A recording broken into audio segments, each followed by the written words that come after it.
I'm going to be showing you how to set up some different types of Zoom meetings. All right, so let's go ahead and jump into some of the Zoom support. All right, so first of all, I want to talk a little bit about why we would want to go live. So there's two different there's two different types of ways that you can set up a Zoom presentation. The first one is you can set up an environment where you're going live with your virtual kids, and then you have your other students that would be observing the lesson, participating in the lesson, while the other ones are just virtually observing and watching, and then you would find a way to follow up with them. Okay, so we'll talk about that, why you would want that, the benefits of that one, all right? I wanted to show you real quickly, before I jump into that, the audio sound that is picked up by these two mics from this Bluetooth headset with a mask on. So you can see that it picks up very well, and I can hear very well. So I'm going to take it off, though, just to complete the rest of this video. All right, so why you would want to go live. So these are some different reasons. First of all, in our district, the things to think about, really, it creates a chance for you to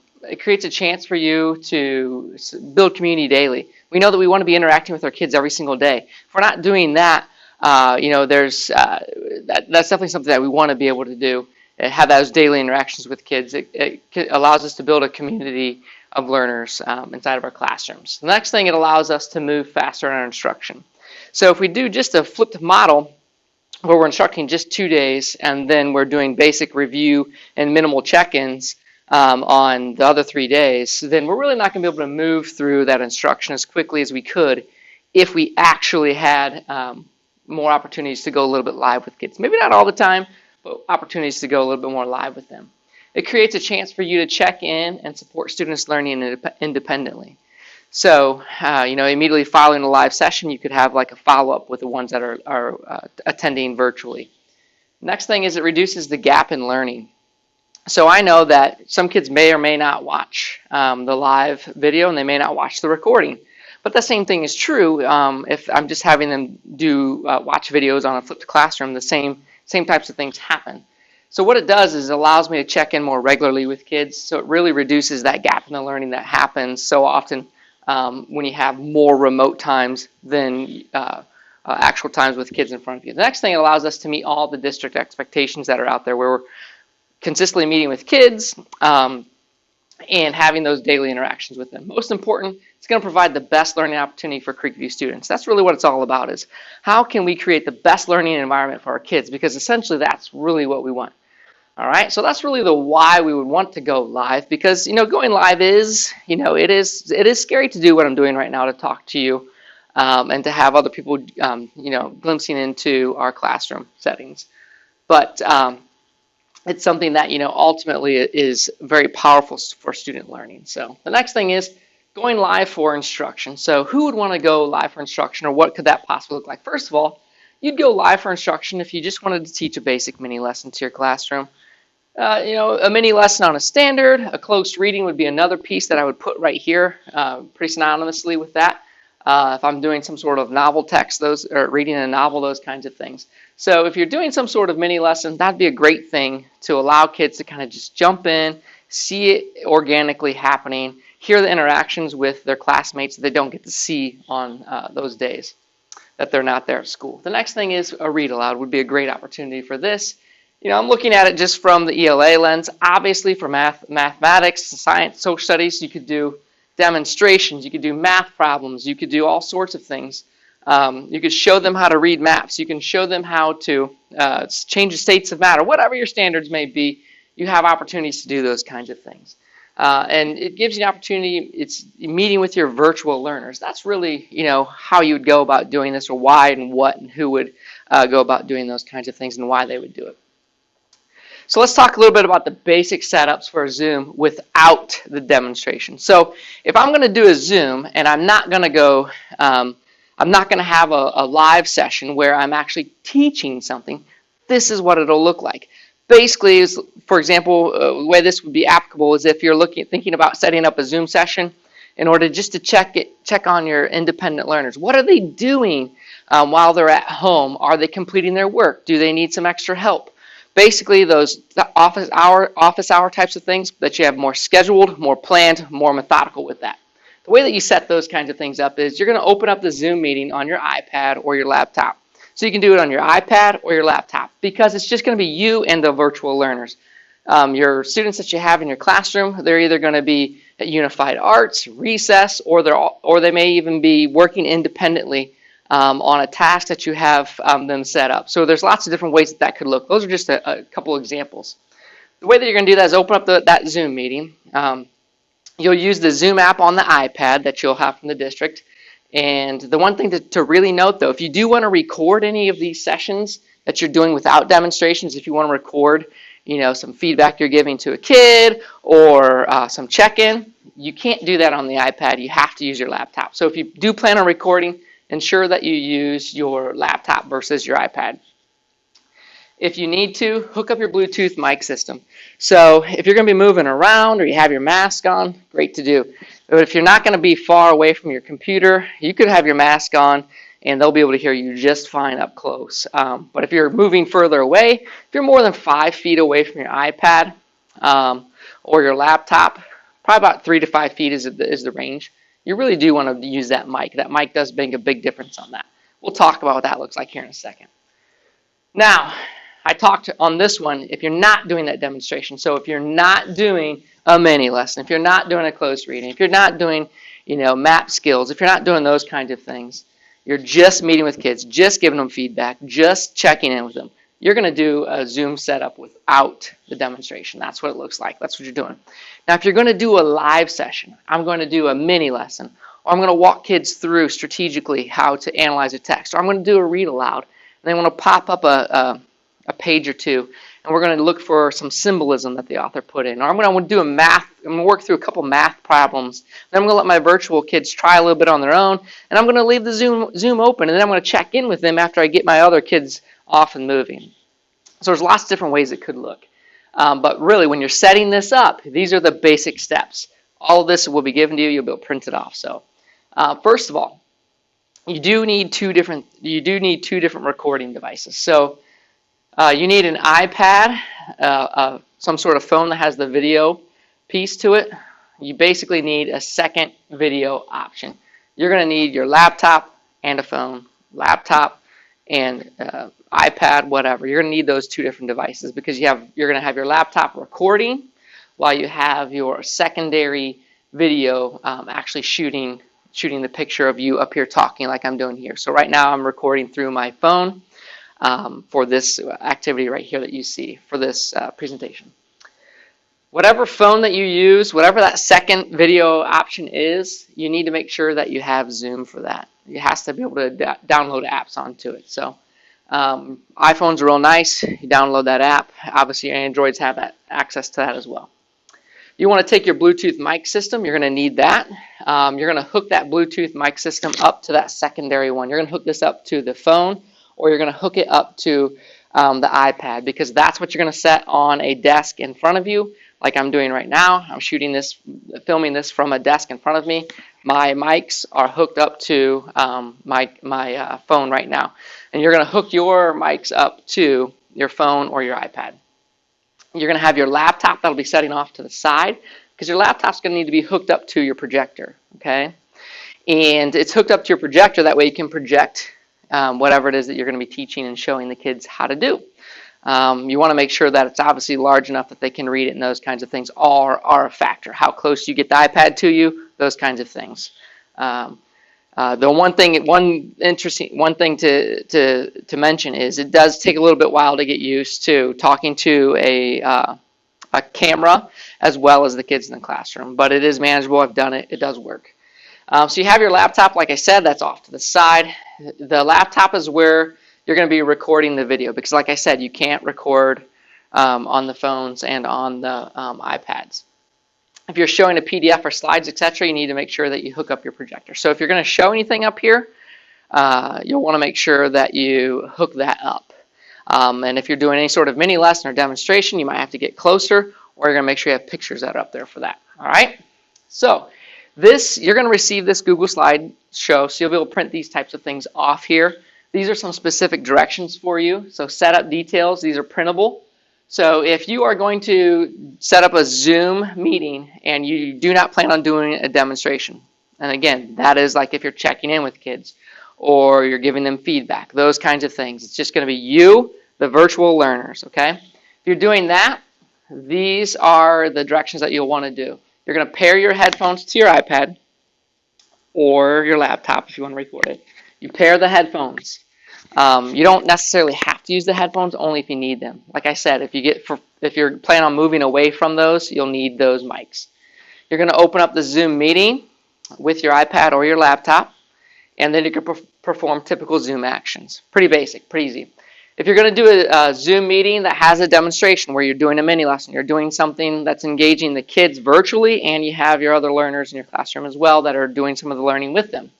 That way they get interacting with kids that they're not going to see on a day-to-day basis, but they'll get to hear their comments. And you can also have open up Google Docs or use Padlet where they'll be able to communicate. So you could pose a question during this live demonstration, and then somebody virtually can respond to a question, and then they can see what somebody that is not virtually, how they responded to the question. You can have they can enjoy a conversation with people like that. So it's another way, like I said, building that community of learners, which is so critical for us. All right. But in this one, demonstration, setup, details, printable directions. You want to pair your headphones to your iPad. You want to open up your Zoom meeting. You're going to join the same Zoom meeting. You're going to join that same meeting with your laptop. All right. You want to make sure you mute the mic on your laptop and you turn the sound off. That way you don't have any feedback and those kinds of things. Real simple to do. It takes literally 30 seconds to just mute the mic, turn the sound off. And then click that record button on your laptop as soon as you're ready to start recording and interacting and starting your demonstration. So as you can see, it's just 4 basic steps. Pretty simple. And then on the iPad, you can touch and hold the picture you want to pin. So the iPad is the thing that you're going to be showing this demonstration from. So you want to make sure that you have that picture pinned, and that way you can see yourself on that iPad as well. And you want to make sure you pin that on your laptop as well. You want to pin the iPad screen on your device, which will make sense once you see that. You're able to just make that the biggest picture. That way, when you're recording it, that's what everybody sees. So that pinning is an important piece of that, okay? So those are just the printable directions that you can set up, either a non-demonstration or a demonstration, okay? All right, so pairing your headphones and your mic. Real simple. It's literally 4 steps to pair the mic and the headset. So first of all, you're going to turn the headphones on. On the headphones, you're going to see that there's a blue button right here, and it's on the side where it has the volume buttons. So if you push and hold that, it's going to turn the mics on. I like to have them in my ear when I do that because it tells you when it turns itself on. So you're going to turn the headphones on by pushing that blue button and holding it until it tells you that. Then you're going to turn on the iPad and you're going to click the settings button. So you turn that iPad on, you click that settings button, and then over on the left-hand side, you're going to see Bluetooth. You click that Bluetooth, and then you should see these headphones. You're going to see TBI Pro RU13, and then you click on that and you connect it. And it's literally that quick. It took me longer to explain it than it's going to take you to actually do it. So if you want to use, so that's how you pair the headphones to your phone or iPad. Now, it's kind of cut off right here, but what this is saying is so critically important because it can get a little bit confusing. If you're going to use these mics on another device, you want to make sure that you remove the Bluetooth from the phone or the iPad or whatever, because when you turn them on, it may connect with the iPad when you want it to be connecting to your laptop, and so on and so forth. So if you're going to move the mics around, just make sure that you disconnect that Bluetooth from whatever device it was. It's really easy to do. You're just reversing the steps is all you're doing. So it's 4 quick steps. But it definitely will save you a headache from trying to trace out what the heck's going on, because you will run into some of those situations possibly. So recording and saving your videos, I'm just going to show you the basic piece of this, not the uploading portion of it, which again, all of this is actually pretty simple. But recording and saving, this is for the step guide. This is the page 1. There's 2 pages to this one, just because I wanted to show you some pictures too with it, okay? With this one, you're going to see step 1, when you're inside of that Zoom meeting, all you have to do is you just have to click that record button. When you click that record button, it's going to see a little menu, or when you click that record button, it's going to ask you where do you want to record it, and you want to record it on this computer. So when you click this, it says, do you want to record it in the cloud or the computer? You click computer because you want to record it and save it onto your computer. That way you can upload it to UC or YouTube or wherever you want to upload it, or Google Drive, however you're connecting it and getting that content to your students. So you're going to record on the computer, and then in the top left part of your Zoom meeting, you're going to see a little menu that looks like this. It's going to indicate that it is recording, okay? You're going to click the stop button on the recording menu when you are finished recording. So when you're finished, you just click that stop button, and then it actually does nothing. When you click stop, the menu goes away, but it doesn't do anything. It doesn't immediately start doing anything, okay? The reason why it does not do that is because as soon as you click end meeting for everyone, then it starts to save that video, because you may want to turn and start recording again. In that case, Zoom wants to take all those videos that you do during that meeting and convert them all at once. So it won't do anything immediately when you click stop, so don't be scared. It did get your video, all right? So after you click that stop button and you're all finished, you're wrapping up that meeting, you're going to click end at the bottom right and then end all, so you end the session for everybody. And then as soon as that happens, Zoom will begin the saving process. What it does is it pops a menu up and it says it's converting the video. It's taking it from the Zoom meeting piece and it's converting it to a manageable file that your computer can look at. So it's going to convert that. If you had a 20-minute video, it takes like maybe a minute. It does convert pretty quickly, but obviously if you took an hour-long video, it's going to take a little bit longer to convert, so you just would let it run. So as soon as it converts, what happens is, following the converting, it's going to ask you where you want to save the video. Now, you could just click save, where it decides to put it. You just have to know where to go find the video. So I suggest to you to pick where you'd like it to go. I like mine to go to my desktop. So what I do is I click, it brings up this menu right here after it converts, and you scroll up, you're going to click on desktop, and then you're going to click make new folder, and then once you make the new folder, you're going to name it, and I named mine Zoom Demo, and then click OK. All right, so then we walked through all these steps right here, and then click OK. And then you name that new folder, and mine is Zoom Demo, and then click OK like I said right here. So there's that Zoom Demo, click OK. And then once you have that all set up, this Zoom Demo folder is now going to be able to be found on your desktop, which is a critical piece. As soon as you click the folder that you want it to go in, I do recommend naming the video. So you can put Block 1 Zoom, or maybe it was you were teaching states of matter or whatever. You would name it that. That way you know what video it is when you go and find it. So click on preloaded video name. Zoom will preload that with something, and you're just going to click on it. I like to slowly double click on it. You click once, then wait a second, click again, then it highlights the name and you can type in it, or you can right click and hit rename, and you rename it Block 1 Zoom or whatever you're going to call it. I like to rename it. That's up to you if you want to do that or not. And then it's really easy to locate your folder now. I know that it's going to be on my desktop, and it's going to be called Zoom Demo, right? If you don't do those steps, you can find it. It just is a little bit more challenging. If you don't want to name all that, you're going to find where your computer actually saved it on that Zoom folder. So I highly recommending you save it somewhere on your computer. Now, if I want to, I can go in there real quick, drag that to my Google Drive, or I can open up YouTube and upload it to YouTube quickly. And I know exactly where it is, and that's where all my videos will go from this point moving forward, because I told it to save it there.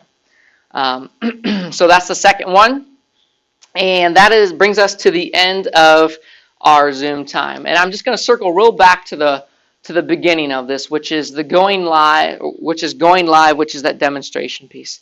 I think it is critical to kind of really think about how you can use these two things to your advantage in the classroom. Maybe you don't always want to go live and do a demonstration. Maybe you want to create an opportunity where you're just meeting with your virtual kids to go over some work that they should be working on independently, or you want to give them some feedback or celebrations. So we want to give you an idea of what those two worlds can look like, because we do want you going live sometimes. We do want you engaging and pushing that learning forward. That way, we're able to teach more than just 2 days a week. We're able to really increase that piece. So that's really the rationale behind the going live, which is that demonstration, the live demonstration, and then the non-live demonstration where you're just creating the Zoom meeting to meet and discuss with kids. Hope you find that helpful. Again, you will get these Google Slides that you'll be able to go through, print off those documents. That way you can, kind of walk through them, and that at your own pace too. Hope that helps.